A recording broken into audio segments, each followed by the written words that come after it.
Uma música que ficou muito famosa recentemente diz assim: paz sem voz não é paz, é medo.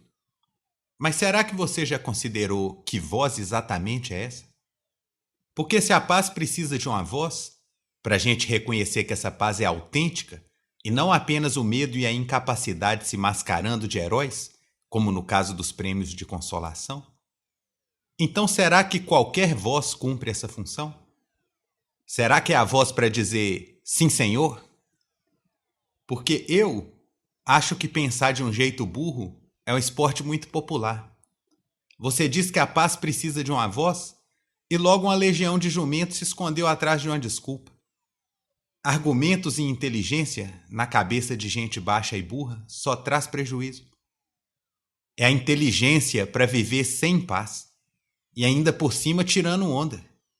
Eu tenho voz para dizer sim, senhor. Eu vivo a verdadeira paz. Essa voz aí é a voz da burrice, do oportunismo, do orgulho presunçoso. Mas e aquela voz que pode realmente separar a paz verdadeira da falsa paz? Você sabe que voz é essa? Eu posso te contar. É a voz do fogo. Paz sem enfrentar o fogo é só medo do fogo. Tanto para conquistar quanto para reconhecer a paz de verdade, é preciso atravessar o fogo. Nesse mundo aí fora, cheio de gente maluca, tem adesivo de Jesus no carro do amante de armas, não é assim? Também tem muita gente que enxerga Zen budismo como um tipo covarde de quietismo. Porque uma das conquistas do Zen budismo é a paz. Mas isso é muitas vezes retratado por gente ignorante como a ausência de fogo. Algo sugerindo que paz é evitar o fogo e desperdiçar o seu tempo fazendo pose de nuvem. Mas deixa eu te lembrar de uma coisa que todo mundo sabe. Zen budismo foi a religião abraçada pela classe do samurai. Você nunca viu filme de samurai, um anime? Como é possível conciliar esse Zen budismo quietista com aquela galera que cortava a cabeça dos outros e abria a própria barriga com a espada? Zen budismo não é uma mágica para desaparecer com o fogo, nem um chapéu para embelezar sua fraqueza. É uma prática para te tornar forte, para você se manter ileso no meio do fogo. É claro que em momentos oportunos eu pretendo oferecer aqui algumas sugestões de prática, além de esclarecer alguns pontos que a maioria parece ignorar. Mas se você acha que vai aprender budismo aqui, como se fosse algo que eu pudesse te entregar com algumas explicações, pesa o meu coração, colega, dizer que você está subestimando o budismo. Está tratando com desrespeito. Afinal de contas, quem acha que vai aprender musculação ouvindo alguém falar? Caso você já pratique musculação, é claro que você pode se beneficiar de alguma falação. Mas como é que alguém vai aprender musculação sem praticar? Só ouvindo e entendendo. Isso não existe. Musculação não é feita de falação, muito menos budismo. Todo mundo sabe que uma imagem vale mais do que 1000 palavras. A verdade, então, deve valer mais de 10 milhões. Mas sendo impossível mostrar a verdade para os outros, porque a verdade é algo que você só pode ver por conta própria, pelo menos é possível te apontar para uma imagem, que é mais forte do que falação. Esse tema era mesmo inevitável desde que eu escolhi esse título para o meu podcast. Porque seria absurdo hoje em dia falar de budismo e de fogo sem mencionar a famosa história do monge vietnamita Thich Quang Duc. E se você gosta de música, talvez já tenha visto uma foto desse monge na capa de um disco do Rage Against the Machine, um monge budista pegando fogo. Isso foi nos anos 60, quando o governo católico no Vietnã estava perseguindo os budistas, saqueando os templos, matando um monte de gente. E esse monge do qual nós estamos falando aqui protestou daquela forma terrível, colocando fogo em si mesmo. O presidente dos Estados Unidos na época disse que nunca na história do mundo uma imagem tinha criado tanta comoção ao redor do planeta. Esse foi o nível do impacto que aquelas fotos causaram nas pessoas. E o ponto mais chocante aqui, apesar dessa história já bastante dramática, é que o monge pegava fogo em paz. Foi isso que realmente chocou todo mundo. Tem foto que ele parece perfeitamente sereno. E foto que é um certo incômodo no rosto dele, como se tivesse pousado um mosquito. Só isso. A pose imperturbável de meditação. O corpo ereto, imóvel, pegando fogo. Então, colega, isso que é budismo. Isso que é paz no fogo. Você acha que alguém pode alcançar aquilo ali só porque alguém explicou alguma coisa? Vou te contar uma história curiosa.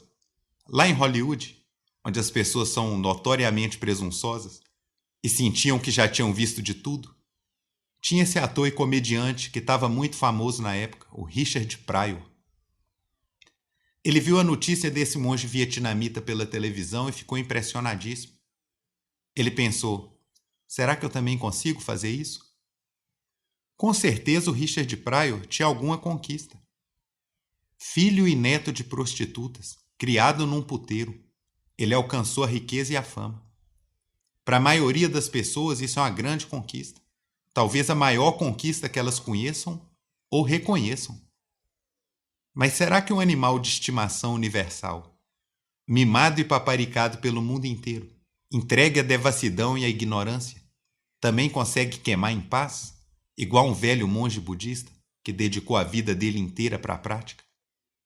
Porque pode não parecer pelas fotos, mas aquele monge tinha mais de 60 anos e começou a praticar budismo com 7.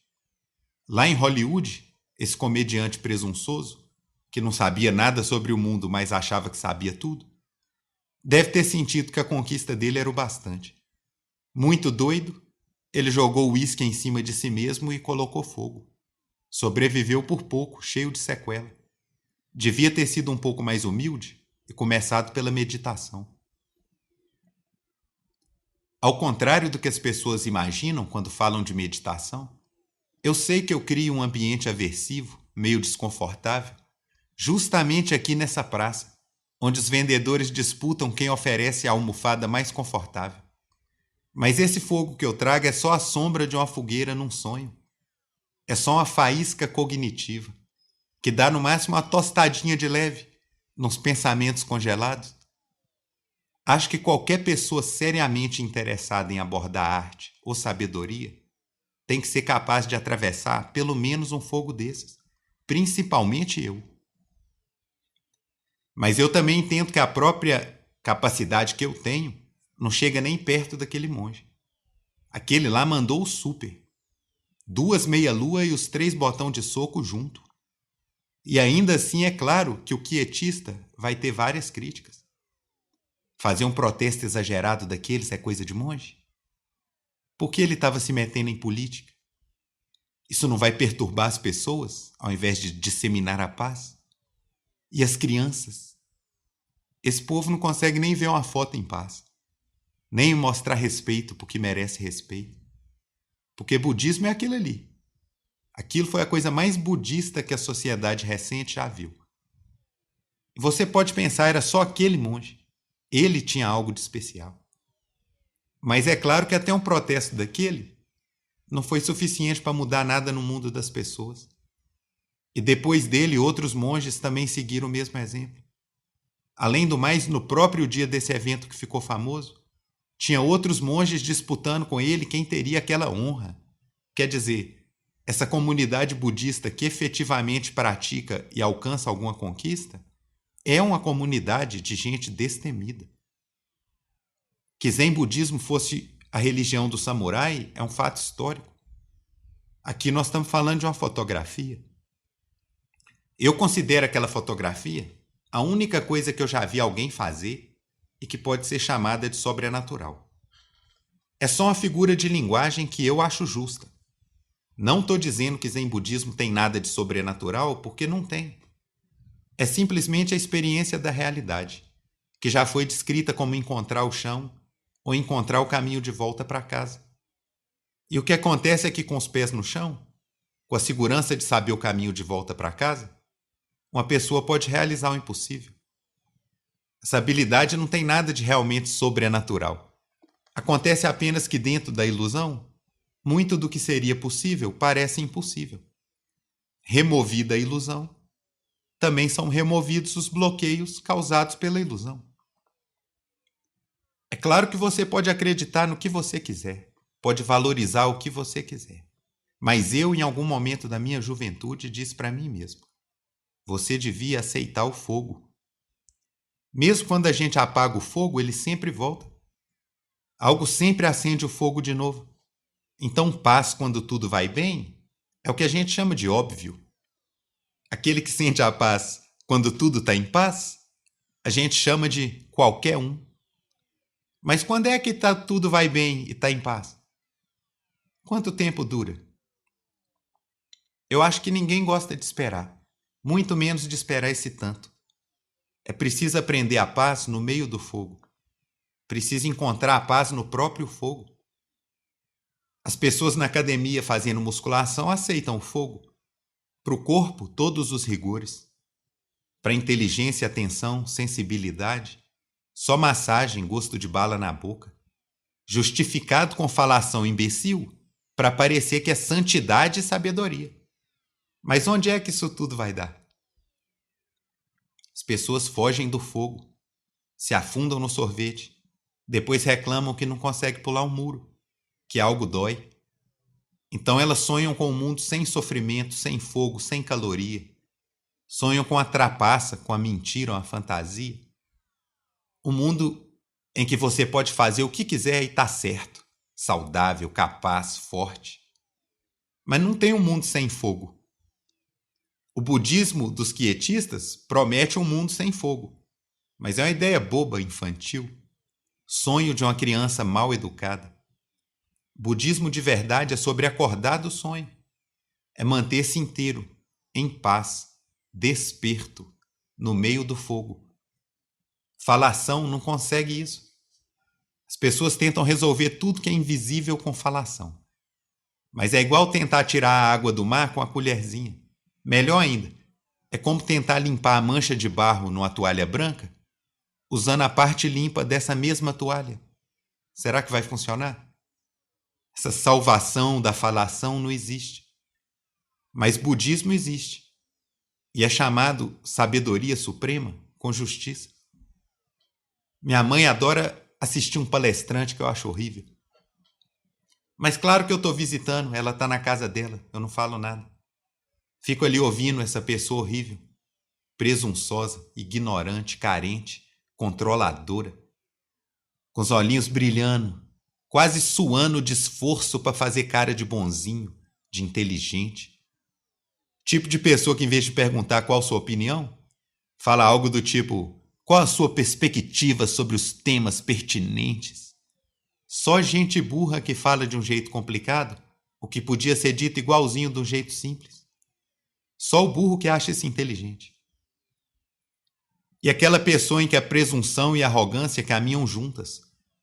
E juntas com a insegurança da burrice, que é muito dada a se esconder atrás de uma ostentação de complexidade que não existe ou não faz nem sentido. Esse palestrante convida você a participar do círculo de cura que ele está criando ali. Com frequência ele interrompe o que ia dizendo para entrar num transe de palavras aleatórias e agradáveis. Amizade, amor, cura, compaixão. É como se ele jogasse aleatoriamente uns restos podres de peixe no mar para pescar você. Para pescar o que tem de mais coitado e de rastejante em você. Para colocar um anzol na boca da sua carência, do seu medo. Por que as pessoas são menos espertas do que os bichos? O peixe tenta fugir do anzol. As pessoas pedem mais sal na isca. Um livro que eu gosto diz assim: a verborragia retórica capacita o ser humano para criar mentiras e ambiguidades envenenadas, para criar labirintos de palavras complicadas onde se perder, e a colisão infecta do isso contra o aquilo, ofuscando a compreensão de todos. Também diz assim: as pessoas do mundo sabem o bastante para condenar aquilo que as desagrada, mas não têm a inspiração necessária para condenar o que lhes desagrada. Desculpa, é o contrário. mas não têm a inspiração necessária para condenar o que lhes agrada. Então, para mim, parece que as pessoas geralmente chamam de sabedoria o que na verdade é só um talento no uso da falação para justificar o que agrada e rejeitar o que desagrada. Isso não é sabedoria. Um buraco onde um covarde ignorante vai se esconder do mundo, depois de pintar as paredes de azul para poder fingir que está voando. O que eu chamo de sabedoria é o que me mantém inteiro e tranquilo até no meio do fogo. Eu preciso te convencer? Se você não reconhece que eu coloco fogo no mundo para dançar em cima, então vai lá buscar a foto daquele monge. Onde mais você já viu uma coisa daquela? Acha que o professor de filosofia consegue? O cientista consegue? Quem sabe o círculo de cura? Do que você já ouviu falar que pode desenvolver aquilo em alguém? Claro que você não precisa ir tão longe assim. Eu mesmo não tenho grandes pretensões. Não sou monge. Não dedico minha vida exclusivamente para isso. Eu sou o budista mais indisciplinado e irresponsável do planeta. Eu me divirto brincando no fogo até ficar insuportável. Aí eu chamo o Buda para me salvar. Na paz que eu encontro, logo eu fico entediado de novo. Começo a brincar no fogo. Você também, qualquer um, pode decidir por conta própria até onde quer se aprofundar. Paraíso não é um lugar assim tão pequeno onde só cabe um ponto. Você entra no paraíso, pode ir para onde você quiser. Pode se aprofundar até onde você precisar, sem fim. Mas um ditado antigo sobre isso já avisava o seguinte: cada passo que você dá dentro do paraíso já é o paraíso.